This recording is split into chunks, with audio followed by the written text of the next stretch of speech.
Felicity Urquhart and Josh Cunningham won 3 Golden Guitar Awards for their most recent album, Birdsong, but that is far from the extent of their award winning, as at last count, I believe they have a bajillion, and that's the scientific term, between them for their separate endeavours. They have been touring constantly over the past couple of years, and they have a brand new song, Joy Roller.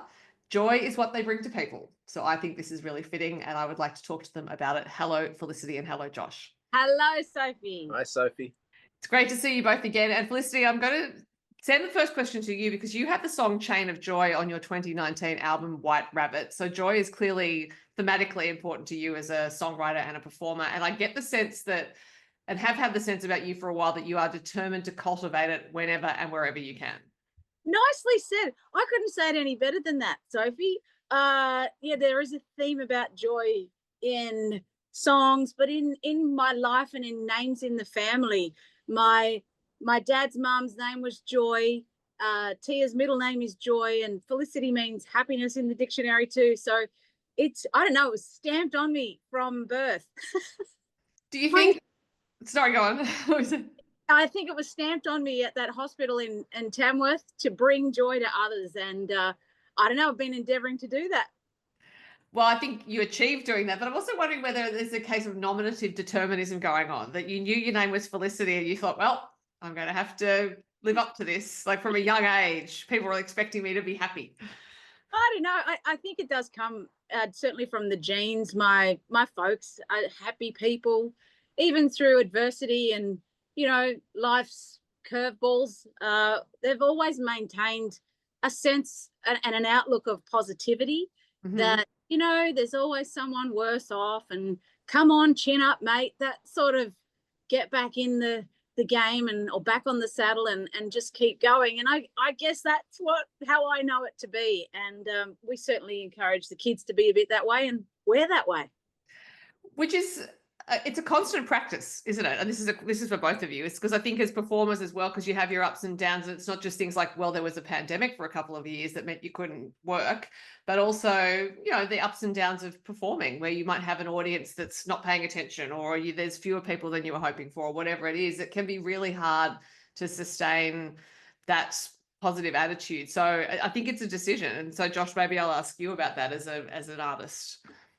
Oh, I think that's definitely the case, whether you're an artist or whatever you might do with your life. You know, I think it's easy to be distracted by the things that aren't going your way, or the negativity. And I guess probably a good strategy is to just focus on the things that you can be grateful for and happy for in your life. And, you know, it doesn't matter how bad it gets. It feels like you could always find something. And maybe it's just that one little thing to get you started, and then you can think of some other things as well. But yeah, I think focusing on positive things and being grateful, because there's a lot to be grateful for, no matter what's going wrong in the world or in your life.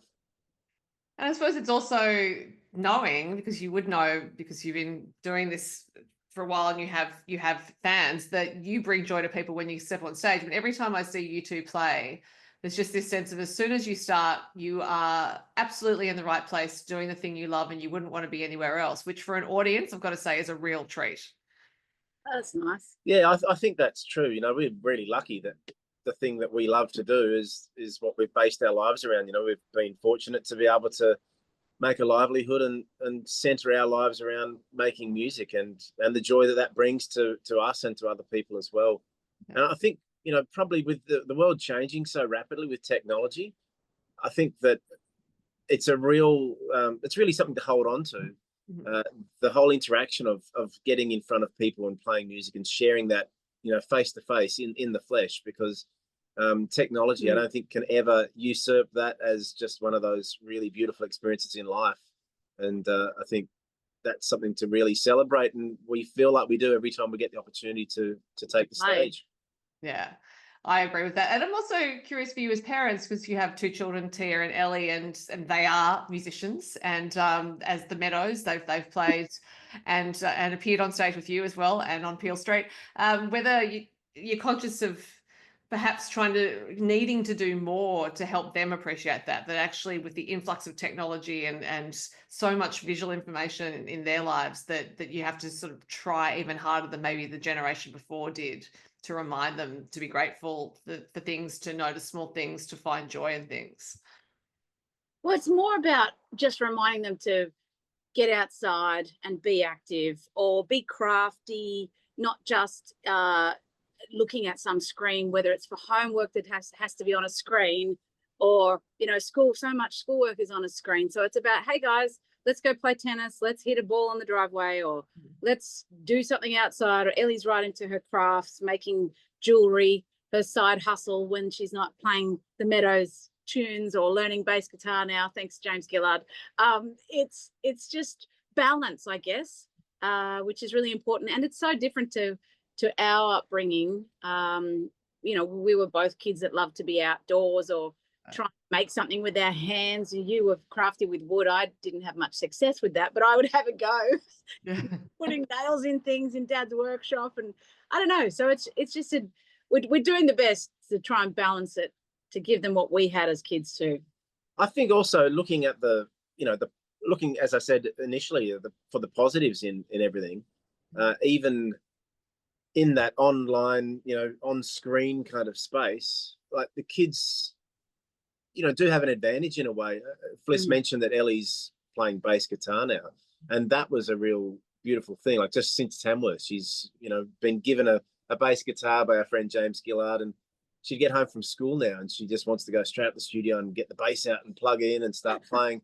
But what she does too, you know, because kids like to be independent, they don't want you to guide them too much. They want to discover it and work it out themselves.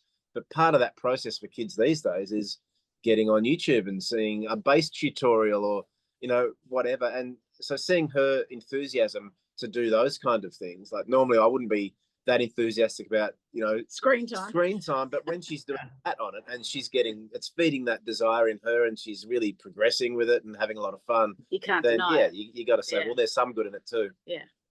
I love the fact that that she lives with two multi-instrumentalists and she's getting her instruction from YouTube. The bass. I am pretty sure either one of you could teach her how to play that instrument. Funny, because the first song she wanted to learn was Master of Puppets by Metallica. And she wanted me to show her. She said, can you show us? Like, well, I've heard of that song. I don't really know it. And then when I watched, you know, like had to listen to it, it's like, this is pretty advanced stuff. You know, maybe you could start somewhere a little simpler and then I might be able to help you out. But, you know, she's just sat down in front of a guy playing it on the, you know, instructional. Here's how you play the song. And she's going bar by bar and she's actually working her way through the song. And it's a lot of fun.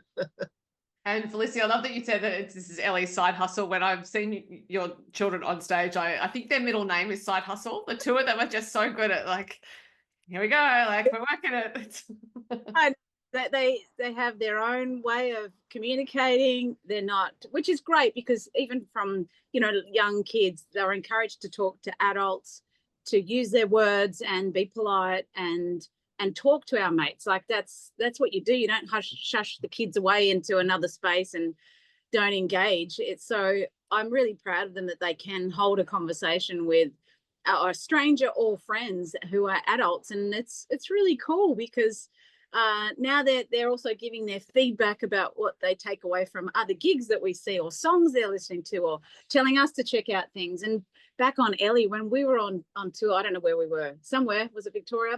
Anyway, Ellie rang up and said, I've learned Crazy Train.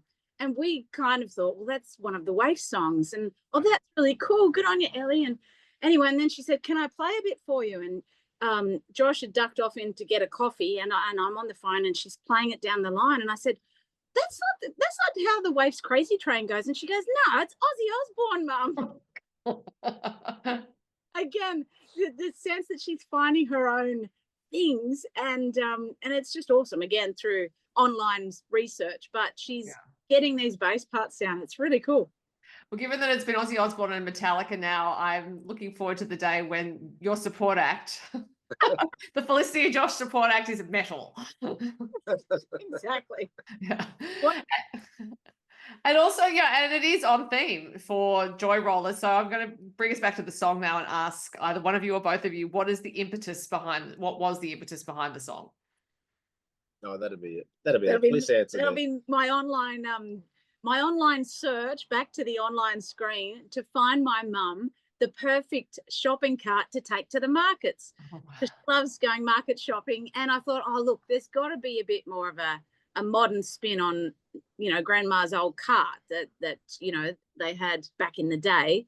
And anyway, lo and behold, an Aussie company called Joy Roller was right there begging for me to hit purchase, and I did, and I loved the name.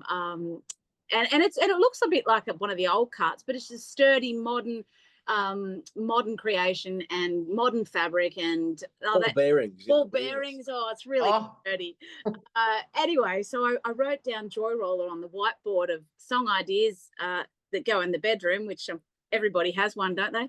And I said to Josh, we've got to write this song for the album. I think it's our song. Like, we're Joy Rollers. We need to get that together. And you said you had a little riff you'd been working on. Well, I didn't immediately pair the two together. I was just noodling around on the guitar, and you said, "Oh, what's that?" I said, "Oh, it's just some little riff," and then we started working on it, and the song came together pretty quickly.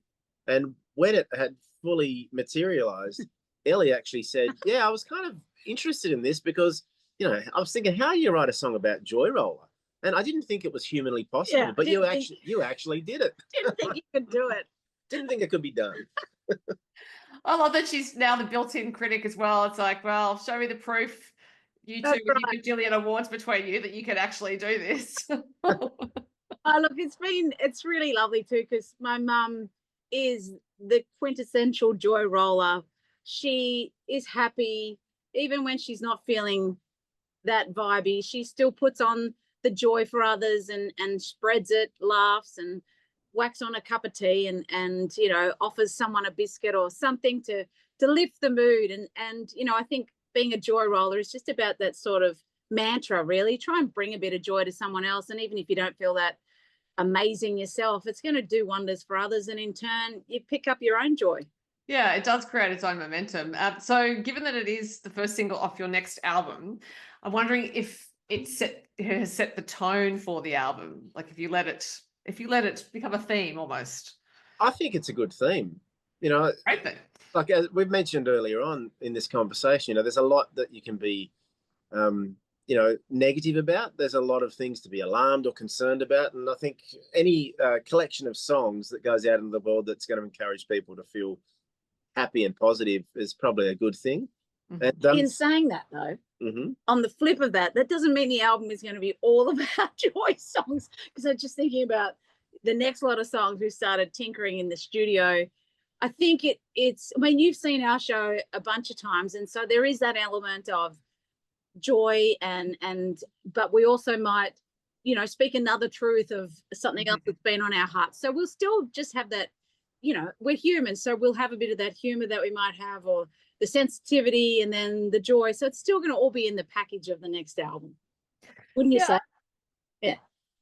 I think it's part of the power of the two of you that that not only are you bringing your separate experiences to create this new whole together, but also, yeah, you've never shied away from the shadows, and it's one thing to not shy away from them. It's another to have the skill actually to convey it to people so that they feel like, so I think, so the audience doesn't feel scared, if that makes sense. Because sometimes when we're confronting dark things and an artist is bringing it to us, it can not necessarily feel safe. But I've always felt with you two that you do it in a way that basically says, I'm articulating this experience for you. It's okay. We're in it together. And here is actually a solution to what you're feeling, or at least a balm to what you're feeling because of how we're expressing it. Oh, yeah, that's really lovely. Yeah, very, very beautifully put.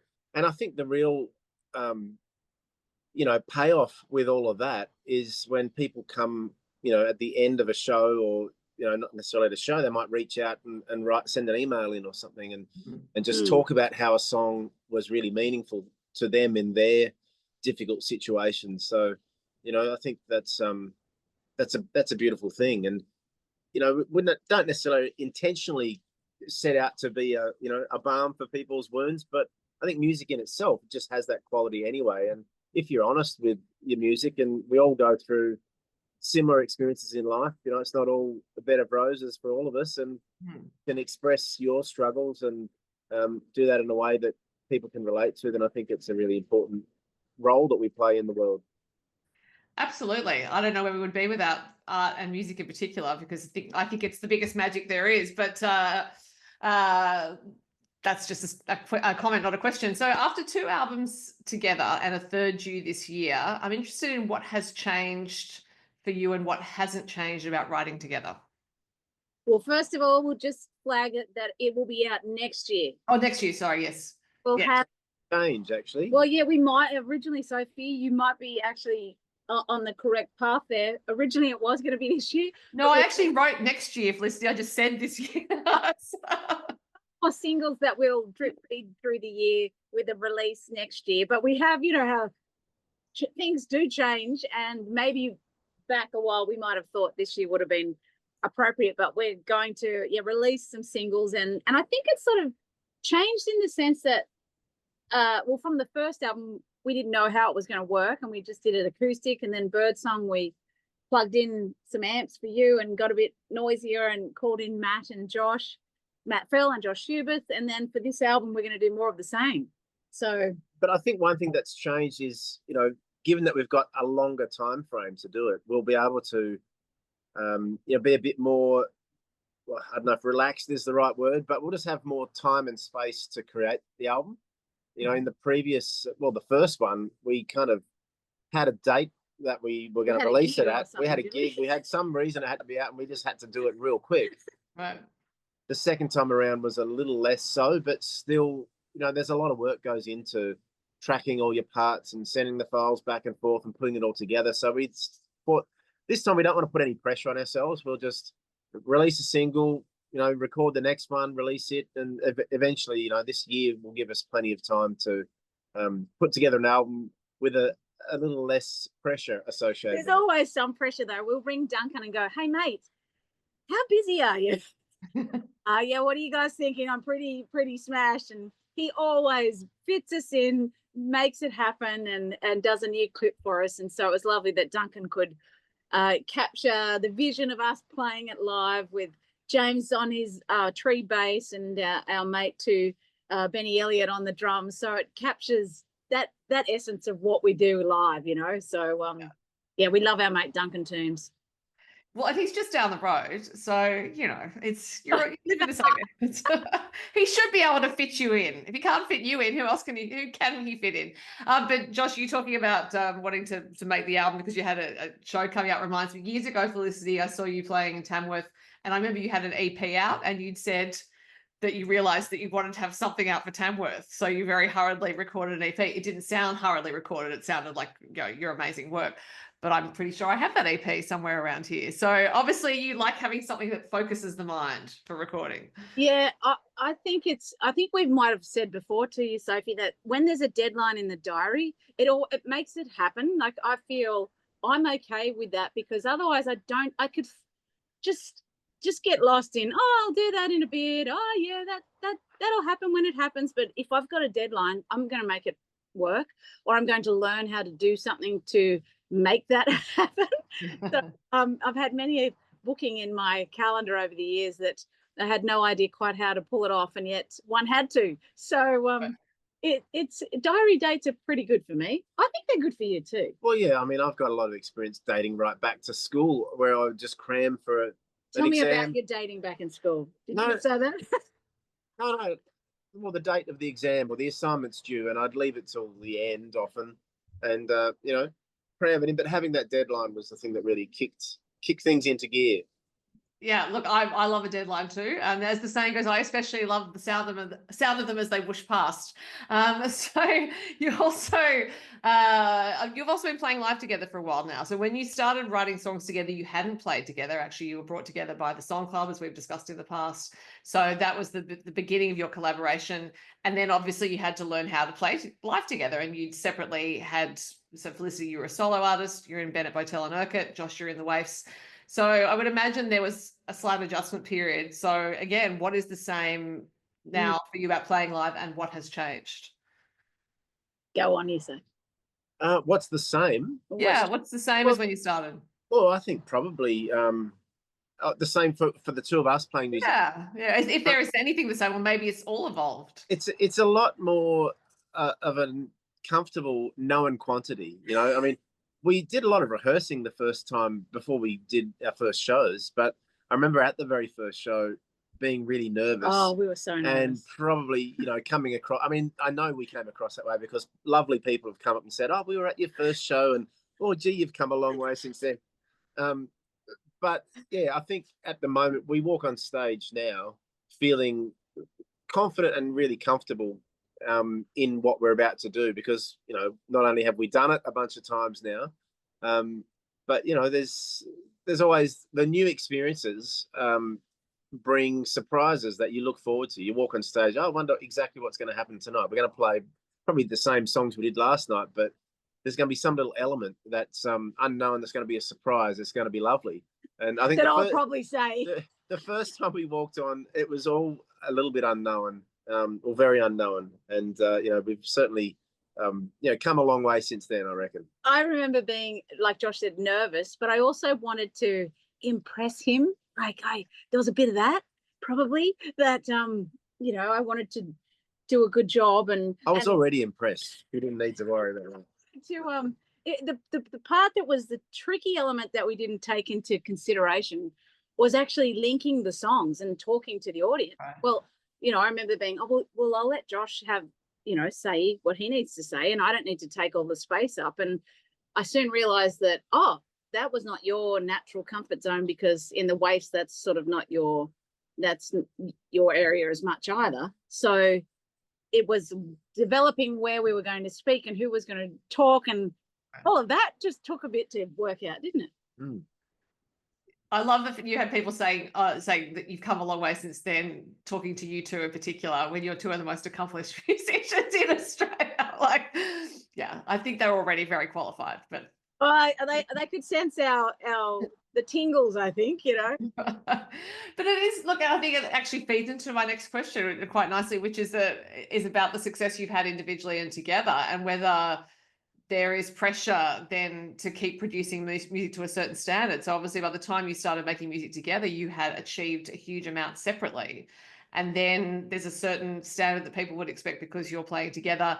And then since you started releasing music together, that's ratcheted up. You keep winning awards. You keep touring lots of places. So I'm wondering if you with album number 3 now underway, whether you think, okay, well, we've got to find something else here.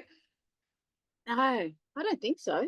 Just want to write good songs, and that's what I want to do. Yeah, I don't think we feel pressure in that kind of sense at all. It's just you know, getting the next batch of songs together that are hopefully going to go out into the world and create their own stories and their own responses and mean something to people out there. So, and it's exciting. Like, it's so fun writing and then hearing Josh come up with his guitar playing is so world class. It's I just like on Joy Roller, what he plays is amazing. It's so cool, and the fact that Josh is also playing it on guitars that he builds himself, like that he's a bloody talented fella. He's got more than his fair share of talent, you know.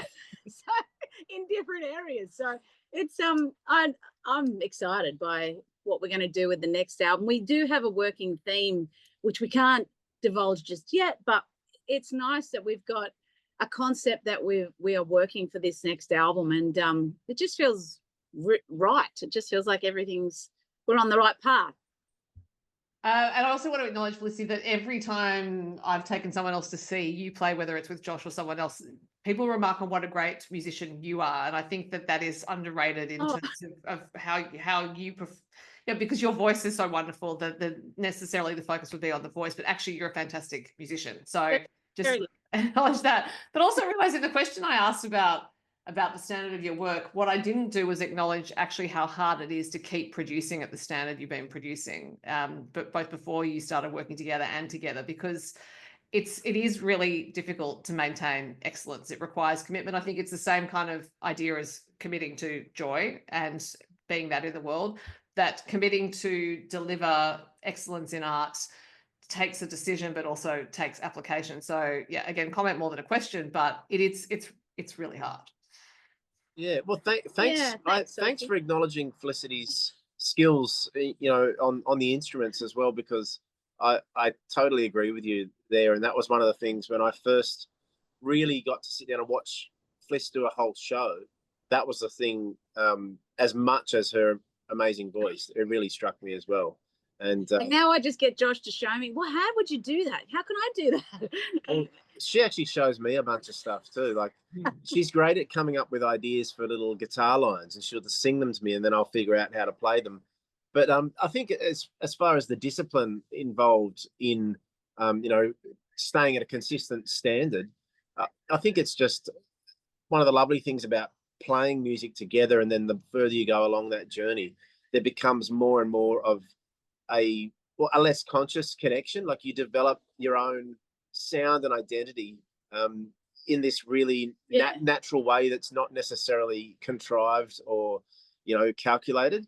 And that's what I'm really looking forward to getting into with this next album. We've got the first track done, and we've got a few more floating around, but it's not until you actually get into the process of recording. And one of the great things is we send our demo off to Matt Fell, our co-producer, and then he kind of puts it all in time, to the grid, as they say, and then he'll send that on to Josh Schuberth, and he'll play a drum track, and then Matt will play bass on it, comes back to us, and then suddenly it's taken on a new little life of its own, and then that re-inspires us when we add our bits for real. The song just kind of takes on a whole, it's beyond us intentionally just going, here's how our song's going to go. We get surprised, and then we respond to that. Yeah, it's so cool. And then the whole thing is a very organic process. So I'm really looking forward to what surprises lay around the corner, as we put the songs together and the album comes together this year. And you don't even have to travel to Tasmania to get Matt to do that. Oh, well, we love Tasmania, and if we could, in a perfect world, we'd be there every other day, I think. I'd live there. I'd live there. I love it. Well, and no doubt you have been there quite a bit lately, because it seemed over the last couple of years that every time I looked, you were playing somewhere in Australia. So how have you managed to fit in the writing around that? Has it been just when you had some time at home that you've been able to think about the next album, or do you write on the road? Bits and pieces. I mean, we wrote what's this No One Ever Needs to Hurt Alone, the song that's on the ABC compilation album We See You, the Fortum Australia fundraiser for our first responders. We were in Queensland, and we literally booked the studio. We were staying with Mick McCartan, and said to Mick and Kim, and guys, is the studio free the next day? Could we book it and put this song down, because we've got a deadline? And anyway, and Josh was like, is that a bit premature? We haven't written the song yet. So really the day or two before, we worked the song up and recorded it. The ink was still wet, wasn't it? Well, we were still writing it as we started. Initially it was like, we'll get started at 10:30, 11 o'clock. And then it ended up being, can we start at 1 o'clock? We're still kind of tweaking the song itself. And by midnight that night it was done. And it was, we had. So we do it when we can, and it's not always together, or it's, here's a song Josh has been working on, and then Josh will hear something in it. I love song doctoring from Josh. It's so cool what he hears, or that's a cool way to say it. Have you thought about this? And he'll massage a line, and it always lifts it to another place. I think it's really important to not have a really set formula. Like, obviously sometimes you'll say, well, we've got to come up with some songs, let's just have a week where we'll sink into that. But it's nice to leave it open for a song to come in a variety of different ways, because that's how life happens. You can't plan everything perfectly, and it comes at you from all directions, and you just make it work. And I think it's nice letting songs emerge that way as well, because I think it keeps them real, more true to life.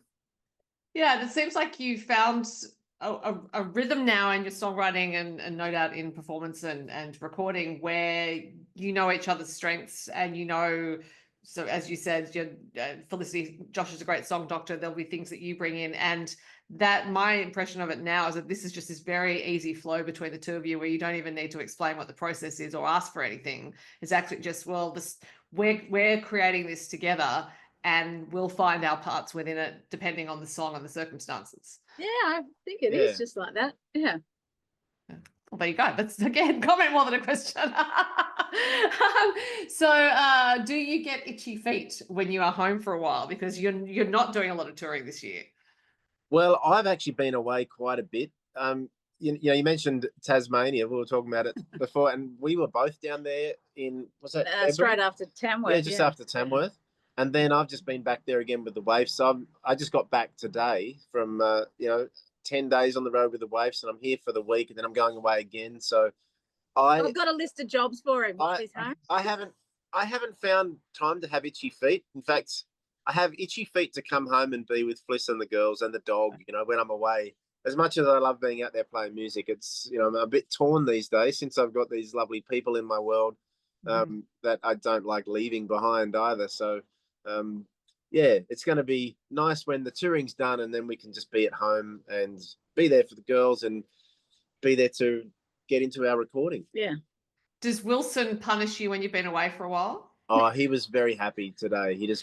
He ran and launched. He's a Jack Russell, but he launched into my arms from his small stature down at ground level.